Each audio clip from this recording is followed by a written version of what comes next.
Jose, how are you, man? Mukund, I'm well. How are you doing today? I'm doing well. How's New York?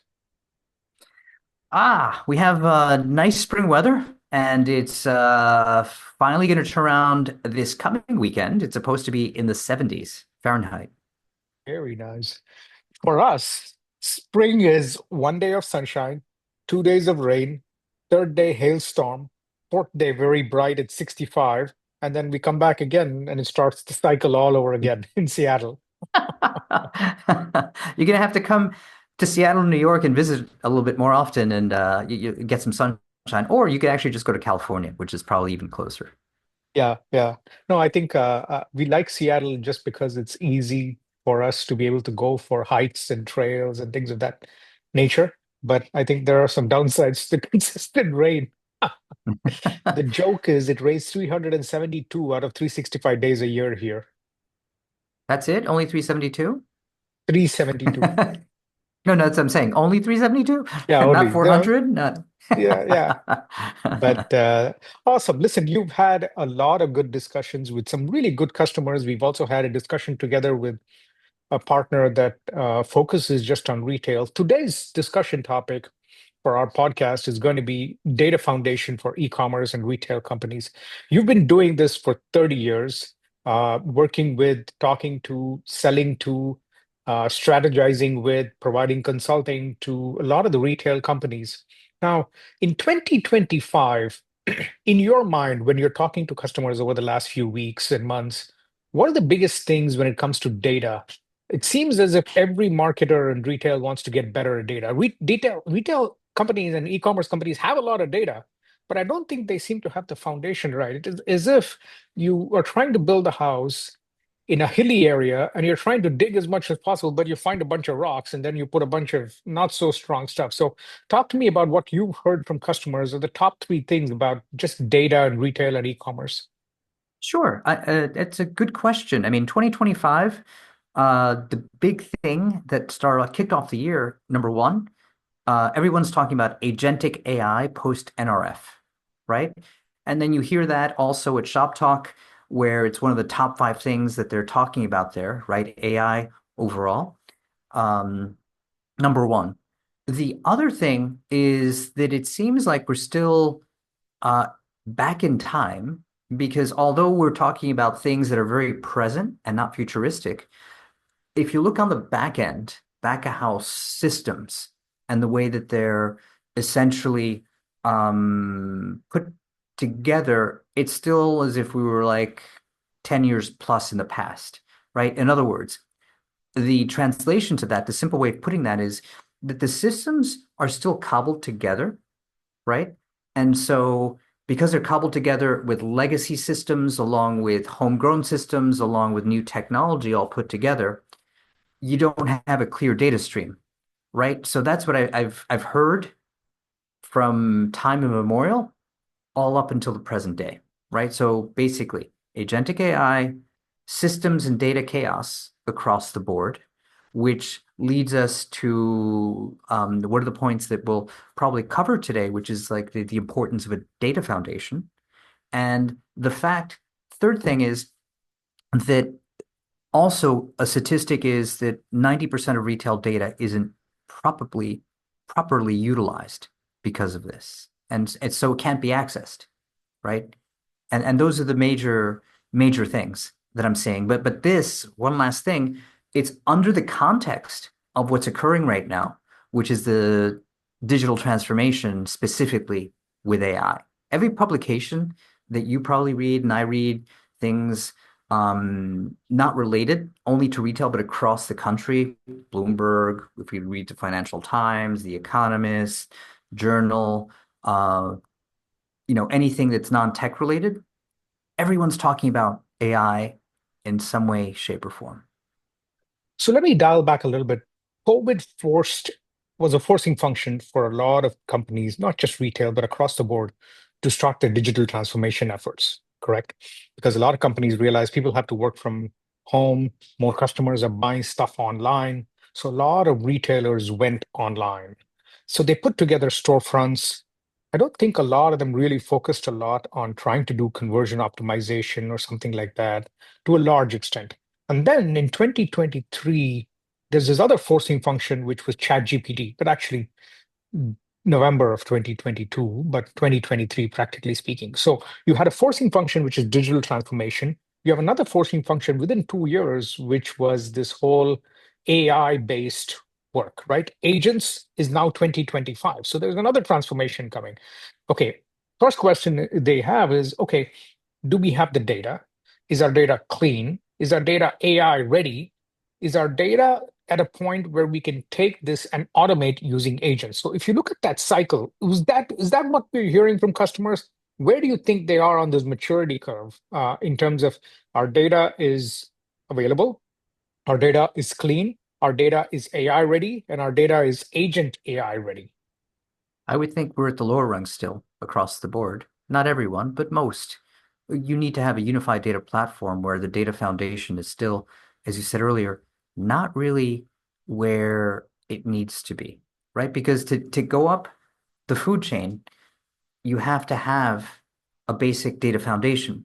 And if you think of one of the things that still in 2025, it might as well be 2015 in this instance, where systems are cobbled together and aren't really talking to each other, what it tells us really is that the data foundation is lacking. Yeah, no, I totally agree with you on that one. When you look at the customers, you've talked to about 17, 18 retailers just in the last couple of months because you've been pinging me about questions and you've been putting together prep call, discussion documents, and everything else. The other forcing, so forcing function one is AI, agents, and data, right? The forcing function number two for data and AI is this whole concept of privacy, GDPR, CCPA, zero party data, no cookies, IDFA from Apple. So the whole angle of data privacy for the consumer is another angle that a lot of retailers are having to grapple with. Previously, they could get a ton of data. Most consumers are now saying, hold on, I'm not necessarily sure I want to give my private data, which is not public, to you to be able to target me better or do some different kinds of things with it. So that's another forcing function. On that scale, where do you see some of the retailers at right now in terms of building the data foundation for a privacy-oriented, very clear future? Yeah, I think that they're probably a little bit more, uh, let's say, they're further along than they would be with than the data foundation, simply because the nature of retailers is that they're selling B to C, right? To direct to consumer. So there's a lot of consumer data there, right? That has to be protected. Now, this doesn't mean that there aren't hacks, because we do read about hacks all the time. I mean, so it's not a perfect world. I mean, you do your best, but these things still happen, and they're. But overall, I think that they pay a lot of attention to that, and they have been doing so. Let's say more so COVID and post-COVID, simply because a lot of the business during COVID was done digitally, right? And in this type of instance, because it was done digitally, they had to pay more attention to these things. And that was a forcing function for, let's say, the digital transformation that we're seeing in this iteration overall, this current wave.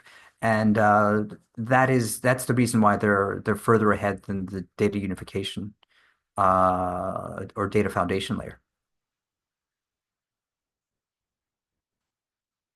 Hey, Mukund, I can't hear you. Sorry, right? Yeah. The first forcing function is agents, AI, things of that nature. The second forcing function is privacy and data agency, things of that nature. The third forcing function, also that we hear from a lot of people, is just integrating different data that sits in different systems to bring it together to be able to then do analytics and then gather insights on top of it. So if you look at that spectrum, with data in various different silos to data in a central warehouse to data that now is available for you to be able to do analytics and business intelligence on top of, to the next level, which even before you get to the agent level, to the next level where you gather insights. Where in that spectrum are most of the customers that you're talking to right now? They're actually in the middle level, right? Meaning that they generally have uh, things are working, right? But they're not super optimal, right? Because if you think about it, as I mentioned, if we're back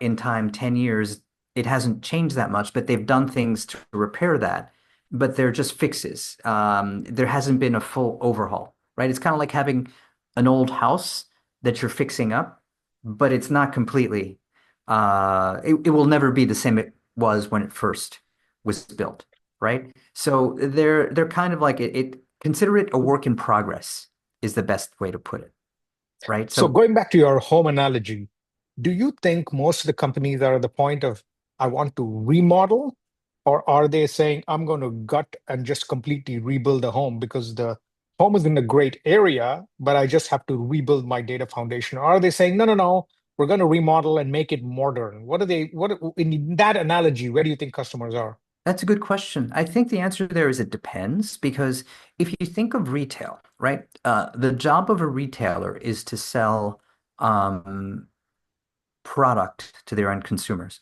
And so the tech piece is not second nature like product would be or merchandise, any type of merchandise, whether it's furniture, apparel, could be cars, right? I think the more savvy ones started years ago to build what were centers of excellence, right? And build data teams that were able to kind of take care of this for them. And they're able to make that jump to where we currently are, right? Whereas others, because the reason they've cobbled this together, that's not hasn't been their main business. Their main business is essentially you get whatever you have in terms of product, whatever product category you're in, and you sell it to your end consumer. And that process is what they've spent most of their time on. But now I think that second set has to spend more time on the data piece because otherwise they're going to fall back and not be able to catch up to the ones that have already learned the game. Like a perfect example, let's say I wouldn't categorize them as a retailer per se, but they have a retail division, right? Because they have many different businesses. Amazon, these guys already pretty much have, I mean, they're the perfect example of a potential uh, playbook to follow in terms of data foundation, analytics, test and iterate, you move. And if we just look at their website, right, that's what I'm really talking to, not the other parts of the business, um, at least for retailers. Yeah. That makes sense, No, I, Mukund? yeah, no, I totally understand that portion of it. So the foundation has many forcing functions. Retailers are trying to figure out how they can tie this together. When you talk to customers, I've heard you consistently talk about the immutable ID, the ability to tie the user down to one ID that you can track from their advertising platform to their on the website to their shopping cart to their preferences. So that's another angle that I think we bring to the table that I've seen you consistently talk about, right? You need the data foundation, and a key part of the data foundation is making sure you have the immutable ID or an ID of some sort, whatever you want to call it, that helps you uh, lock that customer to multiple cases. And the second part of that data foundation, along with the immutable ID as well, is the ability for us to be able to help you enrich, enhance, or whatever you want to call it, that data with other information that you might need to personalize the campaign better, or to be able to make special offers, or to be able to give better promotions. So, talk to me about both of those things. Which of them seem to be the ones that are resonating more, or is it one after the other, or a customer saying we need both at the same time? I think immutable ID is part of the customer journey. If you think of the way, let's go back to this idea in the earlier part of the conversation of systems not being integrated or unified and not talking to each other, siloed, as you say. So if they're siloed, what happens is customer IDs were assigned. Yes, they are assigned for the individual, let's say, system or tech that we're talking about. But the idea of the immutable idea of having one ID across the whole system doesn't exist today. And I think that is something special, right? that really marketers specifically within retail are looking for, right? There are a host of other problems, right? The first one would be really data foundation. That's the first issue. You, you have to do that before you do immutable ID. But I think the immutable ID is really solving a crucial pain point because you could start to identify customers and comes with other things where you start to understand if it's a net new customer or not, because there's a lot of duplication, right, within the data. And right now it's very scattered, if you will. Okay, so they're building the foundation. One of the key elements of the foundation is to enrich and enhance the data. Another element of the foundation is to have the data that helps you get a ID of some sort, immutable, unique, that helps you tie that customer across the journey, right? That portion of it. Once you get those four pieces, you also, when I talk to you, and we talk almost every day, every week, we have longer conversations. Not almost every day, we do talk every single Yeah, we day. do talk I every forgot. day. We talk multiple times a day. Yeah. You also consistently tell me about the other part of the puzzle, which is analytics and attribution, which is where you're seeing a lot more traction right now, right? People are saying, I just don't have the level of visibility. Now, when we've been in conversation with some senior level folks. This is C-suite people, VPs. Sure. They're going, even the visibility is very, very poor. Walk me through this. This is what is the cognitive disconnect that I have in my head. Mhm. When I was at Amazon for a couple of years, we were in the data. We had almost way too much data. There were way too many dashboards, way too many ways to slice and dice it. And I thought most retailers were just like that. They just have a ton of data. But they seem to have some data. It's merchandising data, it's store sales data, but not as much easy for them to figure that out online. Why is it that it was so easy to do it in the retail store by SKU, by count, by store, by location, but so much harder with one e-commerce store? That's because uh, they're they were treated as two different channels, although it's part of retail. Let's say ecom is another store, right? So effectively, the hard part is that if you think about what's happening is it's simpler to handle the data in a physical location because it's not as rich as ecom. And so the metrics and such, you don't, it's not data rich when compared to ecom. And keep in mind that on average in the US, 85% of retail sales still are made in physical stores, right? 15% is ecom. So then what you're seeing is there's much more complexity in ecom than, and I'm not going to say it's not complex, but let's say it's less complex in physical than in ecom. And so it seems simpler, but it isn't. It's just that there's less to deal with. But I think the big let's say takeaway here is that there's a lot with that can be done with a data-rich environment, which is ecom, if you can orchestrate the right process in order to make that data more insightful to run your business. Yeah. No, I think when I saw it last, e-com was about 15, 17%. Now it's probably close to about 20, 22%. But I think your point is correct. Even if it's 20% as an example, and maybe UK it is 20% and US it is 15%, whatever it is. 15% generates five times as much data as 80% of the business. Number one, I think what I've seen consistently is there is a deep desire for digital people to want to measure everything. Whereas previously, the model was fairly simple. You place advertisements, whether it's on newspaper or you give them sale ads or you give them TV spots or out of home or radio, and you drive people to the store. They wouldn't really measure much within the store except for what's sold and transaction data. Now, of course, you're getting a lot of people starting to measure which aisle are they walking, how long are they walking, which products are they looking at this product at eye level versus comparing another product not at eye level.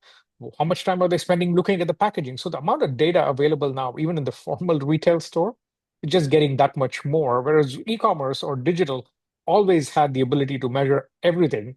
And so people are just throwing a bunch of data at them, right?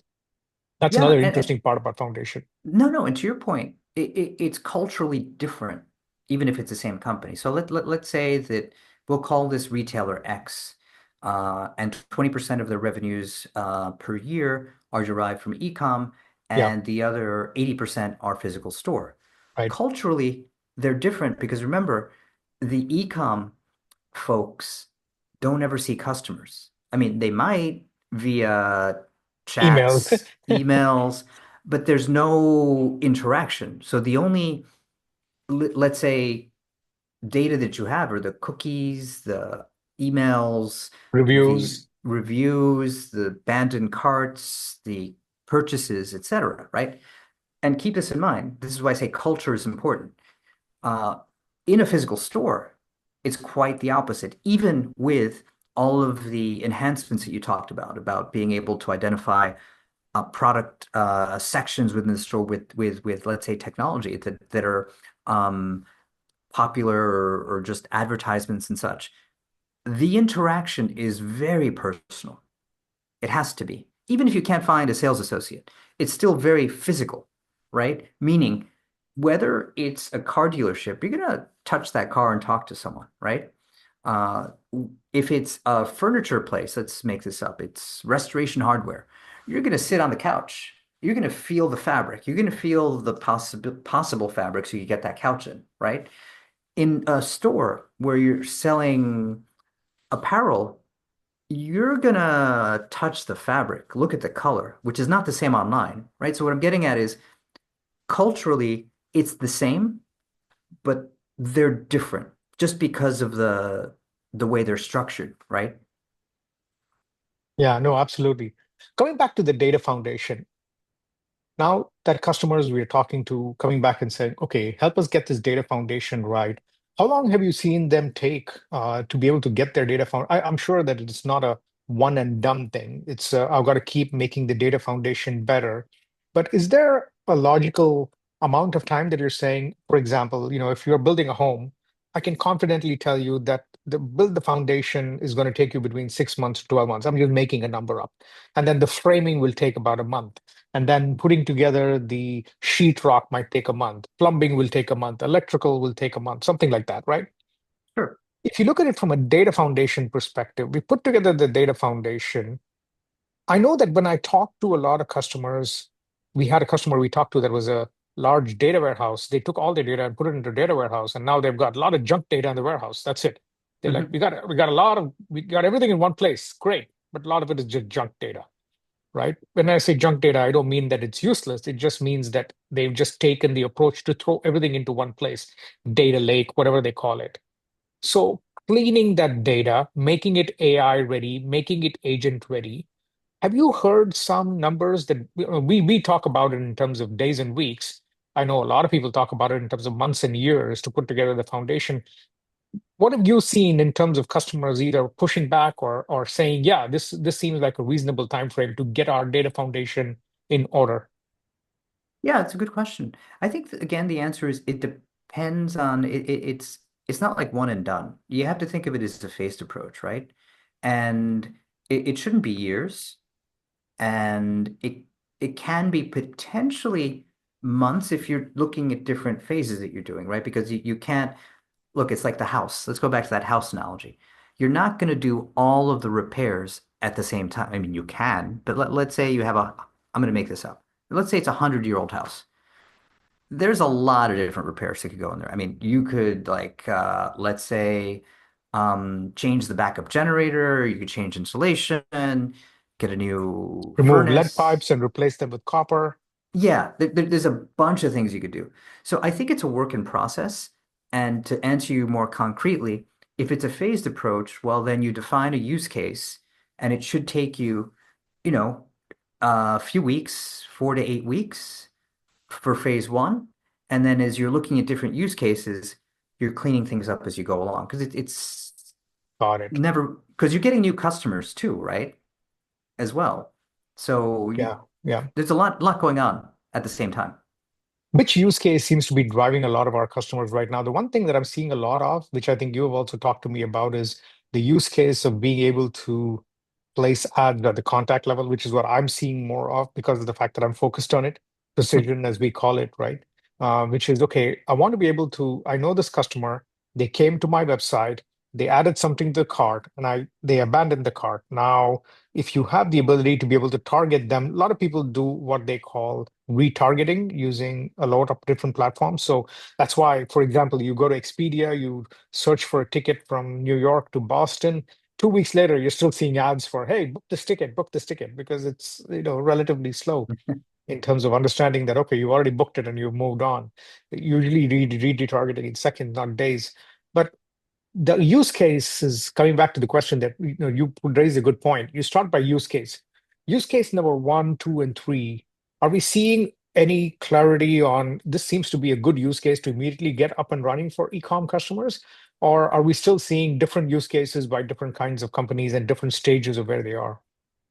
It always starts back, even before use cases, going back to our conversation, it starts with that data foundation, right? So that there's always an element. It doesn't matter how clean your data is. There's always an element of having to prep it to make sure that you're in a good place. From there, the use cases generally tend to be things like attribution, uh, in terms of being able to figure out who are your customers, and it's kind of it tends to be very logical in the way it happens because you can't. It's crawl, walk, run. You can't do you can't run if you're barely crawling, right? So what, which is why I mentioned earlier to tie things together, a phased approach, right? Depending on where you are in your journey, let's say as a retailer on the data tech side is where you'll fit in.